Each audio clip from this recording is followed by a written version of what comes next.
ఈరోజు పరిపాలనని గాలికి వదిలేసినారు. ఈరోజు తీవ్రమైనటువంటి మరి సంక్షోభం దిశగా వెళ్తున్నారు. ఈరోజు సాగునీరు లేక తాగునీరు లేక అటు పట్టణాల్లో ఇటు హైదరాబాద్ నగరంలో గ్రామీణ గ్రామాల్లో రైతులు రోడ్లపైనకి వస్తున్నారు.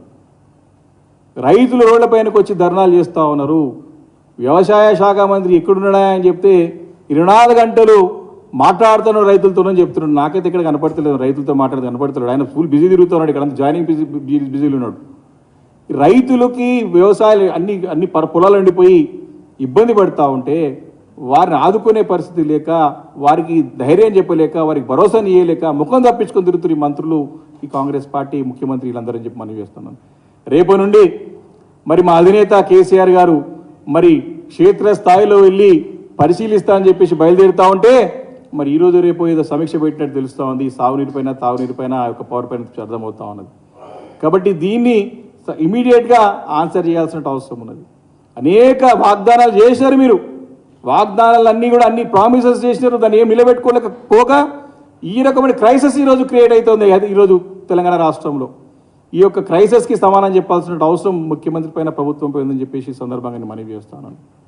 ఈరోజు హైదరాబాద్ నగరంలో కూడా వాటర్ క్రైసిస్, చాలా తీవ్రంగా వాటర్ క్రైసిస్ వచ్చి ప్రజలు బోర్డులో పెట్టుకొని మాకు ట్యాంకర్లు కావాలని చెప్పేసి ధర్నాలు చేస్తా ఉన్నారు హైదరాబాద్ నగరం. ఇది మార్చి నెల, ఇది ఇంకా ఏప్రిల్ మే స్టార్ట్, ఇంకా ఎండ స్టార్ట్ కానేలేదు. ప్రజలందరూ కూడా రోడ్లపైనకి వచ్చేసి మాకు ట్యాంకర్లు కావాలి, మరి ఈరోజు వాటర్ క్రైసిస్ హిట్స్ హైదరాబాద్ అని చెప్పేసి క్లియర్గా మరి మనకొండలో ఫ్లాట్ ఓనర్స్ అందరూ కూడా ప్రొటెస్ట్ చేస్తూ ట్యాంక్ మాకు సప్లై కావాలని చెప్పేసి మరి పెద్ద ఎత్తున ధర్నాలు చేసే ఫోటోలు మనకు స్పష్టంగా కనపడతా ఉన్నాయి. మరి అదే కాకుండా మొత్తం తెలంగాణ నుంచి తెలంగాణకు మరి నీటి ముప్పు పొంచి ఉన్నది, పట్టణాల్లో తాగునీటి సంక్షోభం ఏర్పడబోతా ఉందని చెప్పేసి మరి చాలా సందర్భాల్లో చూస్తూ ఉన్నాం. దీనిపైన ఎక్కడ చర్యలు తీసుకుంటే కనపడతలేదు. మరి గడిచిన 8 సంవత్సరాలలో 10 సంవత్సరాలలో ఎక్కడ కూడా సాగునీరు తాగునీరుకి ఇబ్బంది కాకుండా చక్కగా మరి నీటి సరఫరా చేసి ప్రజలతో మమేకమే, ప్రజలకు ఏ ఇబ్బంది ఉన్నా దూరం చేసినటువంటి బాధ్యతతో ప్రభుత్వం మా ప్రభుత్వం ఉండే. వీళ్ళు వచ్చి 3 నెలలు 4 నెలలు కూడా కాలేదు. మరి ఇక్కడ రైతులు రోడ్లపైన వస్తూ ఉన్నారు, ప్రజలు తాగునీరు కావాలని రోడ్లపైనకి వస్తూ ఉన్నారు. మరి గడిచిన 10 సంవత్సరాలుగా ఖైరతాబాద్ జలమండలి దగ్గర ఏ ఒక్క ఖాళీ బిందులు ఖాళీ గుండెల ప్రదర్శన కాలేదు.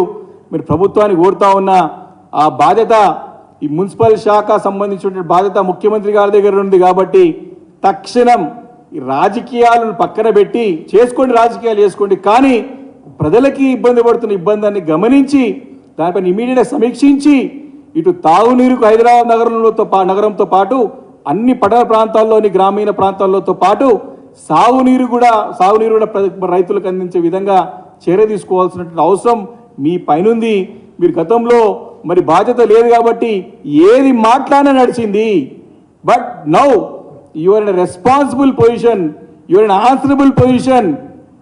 ప్రజలకు సమాధానం చెప్పేటువంటి బాధ్యతాయుత పదవిలో ఉన్నారు మీరు. తప్పకుండా దీని అన్నిటిపైన మీరు సమాధానం చెప్పాల్సిన అవసరం ఉంది అని చెప్పేసి నేను బీఆర్ఎస్ పార్టీ తరఫున నేను డిమాండ్ చేస్తా ఉన్నాను. బట్టి విక్రమార్క గారు ఏదైతే మాట్లాడినారో తప్పకుండా మీరేదైతే కోరుకుంటున్నారో, మంచి వాతావరణంలో రాష్ట్రం ఉండాలని కోరుకుంటున్నారో, అది ఉండాలంటే తప్పకుండా మీ ముఖ్యమంత్రి గారు ఏదైతే మీ నాయకుడు ఎవరుతున్నారో రేవంత్ రెడ్డి గారికి తప్పకుండా వారికి జ్ఞానోదయం చేయండి, ఆ దిశగా అడుగులు వేయండి. తప్పకుండా అప్పుడు మీకు సమాధానం, తప్పకుండా అందరి నుంచి కూడా మంచి సమాధానం వస్తుంది, మంచి సహకారం వస్తుందని చెప్పేసి కూడా ఈ సందర్భంగా మనవి చేసుకుంటూ, చివరిగా మరి నిన్న మరో మంత్రి, వ్యవసాయ శాఖ మంత్రి తుమ్మల నాగేశ్వరరావు గారు కూడా మరొక మాట అన్నారు, 2-3 మాటలు అన్నారు. మరి గత ప్రభుత్వాల మనం లీలలు చూసినామని చెప్పేసి వారు మర్చిపోయినారు. మొన్నటి వారు కూడా బీఆర్ఎస్ పార్టీలో ఉన్నారు. మొన్నటి వారికి కూడా వారు మంత్రిగా పనిచేస్తుంటే ఒక మంత్రిగా పనిచేసినారు. మరి వారు కూడా భాగస్వాములా మరి ఈ లీలలలో? చెప్పాలి కదా. అప్పుడు ఉన్నప్పుడు ఏమంటే మీరు నిజమైన నిక్కార్సిన నాయకుడు అయితే తప్పని చెప్పి బయటకు వచ్చి చెప్పాలి కదా. ఈరోజు పార్టీ మారినంత మాత్రాన గతంలో మరి తప్పులు జరిగాయని చెప్పడము మీ యొక్క వయసుకి, మీ యొక్క అనుభవానికి మంచిది కాదు. అది మీకు అపారమైన అనుభవం ఉన్నది, తప్పకుండా అందరూ గౌరవిస్తారు. కేటీఆర్ గారు కూడా పెద్ద పెద్ద నాయకులు మాటలు మాడితే వారు విజ్ఞతగా వదిలిపెడుతున్నారు తప్ప వారిని ఏమనలేదు. కానీ మీరు ఈ రకంగా గతంలో చేసిన మంచి పనులన్నింటినీ కూడా విస్మరించుకుంటూ ఈరోజు తప్పు జరిగాయని చెప్పేసి చేయడం బాధ అనిపిస్తున్నది.